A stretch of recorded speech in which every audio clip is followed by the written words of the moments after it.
Hey guys, I think that people are starting to come around.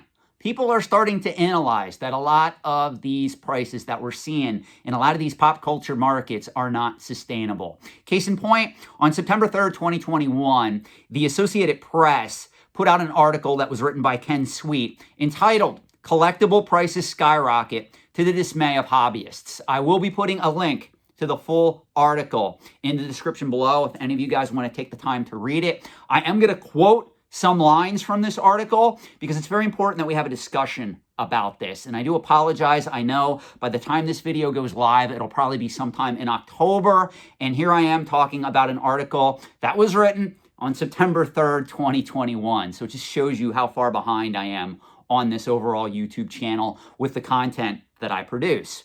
I do, however, want to read a couple of lines from this article, and you guys can read it in full. Again, there is a link to the description below.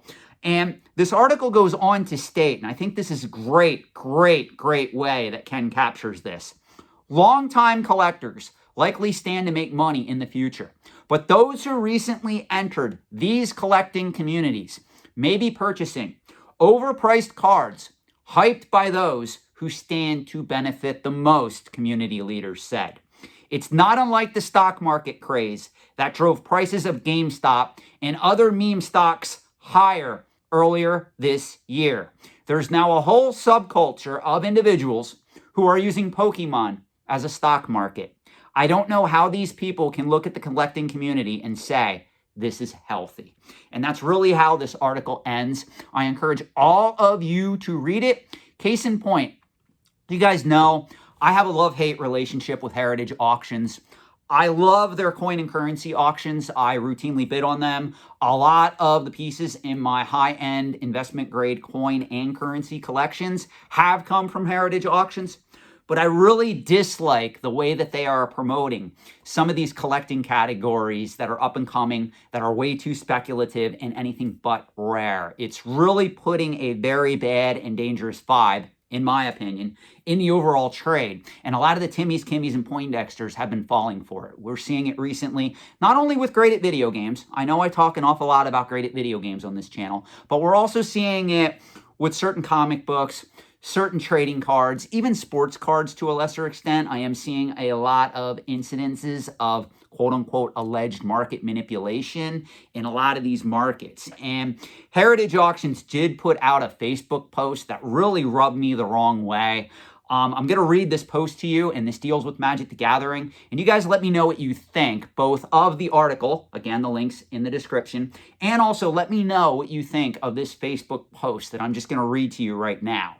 So I'm scrolling through Facebook, which I unfortunately do at least once or twice a day. Don't know why. I'm not really a huge fan of social media in general. And of course, I do follow Heritage Auctions on Facebook, as well as I get email messages from them. They mail me auction catalogs, the whole 9 yards, because I am a fan of their company. Make no mistake, I do like Heritage Auctions. I can be critical of a company that I like. I want to make that very clear. So they put out this post, and I'm going to read it to you in its entirety. And you guys let me know what you think. So I'm scrolling through Facebook, and the post comes from Heritage Comics Post. And it says, Visions are the 10th Magic the Gathering expansion and were released on February 3rd, 1997 as the second set in the Mirage block. The set contains 167 trading cards total, with 62 commons, 55 uncommon, and 50 rares. Offered here are 6 uncertified cards from the set. Notable cards included are Vampiric Tutor. With this instant, a player can grab any card from their library at any time for a minimum amount of life and mana. Undiscovered Paradise. This land can produce 5 colors of mana, but returns to its owner's hand the turn after it is used. And Squandered Resources. An innocuous-looking enchantment that lets its controller sacrifice lands in play for a quick mana boost. The cards have minor edge wear and corner wear. Average grade is excellent to near mint. This is lot number 67177 in our October 12th, Tuesday, video games and trading card game sale. Now, I have to ask, are we really at a point in time where we need to post about loose, not even PSA 10 quality, graded cards here? We're talking literally 6 cards from Visions, not Antiquities, not Arabian Nights, not Legends, but Visions. Are we really at a point where we need to try to prop up the value of Visions? I mean, come on, guys. Is this really where we're at? You can right now on eBay probably buy a factory sealed booster box of Visions for roughly $3,000 to $3,500.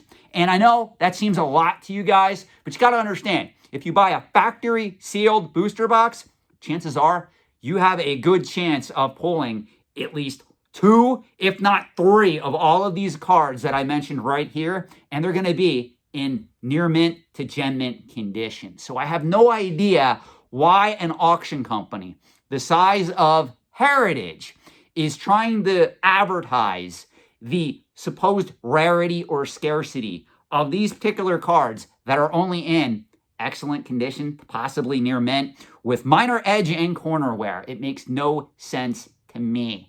And this is why I tell you guys, be very careful how you are analyzing these markets in the year 2021. All of these markets, especially on the pop culture side of the trade, are extremely speculative at present time. These are unproven markets. I am so tired of the Timmys, Kimmys, and Poindexters coming into my comment section telling me, Sean, Magic the Gathering is over 25 years of age old. I get it. That's a drop in the bucket in the overall antiques and collectibles trade. I have coins in my collection that are literally almost 200 years old. Nobody cares about 25 years on the grand scheme of things. And in that assessment, I am not saying that coins are a better investment. That's not what you should be getting out of any of these videos.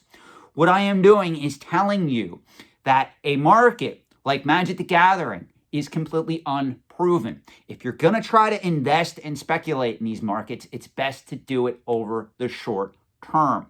Right now, there is a lot of overhyped demand for a lot of these products, whether we're talking Pokemon, Yu-Gi-Oh!, vintage video games, certain comic books, even seeing it with vintage toys now. It is completely insane. Guys, please learn to read through the hype. That's all I have for today's video. I hope you got something out of this. Again, the link is in the description below if you want to read that article. This I just pulled out because it really was a good post to prove the point, not only what I've been saying since I created this particular YouTube channel, but also with the article details. Even auction companies are really hyping the hell out of this stuff, and they have the most to gain, guys.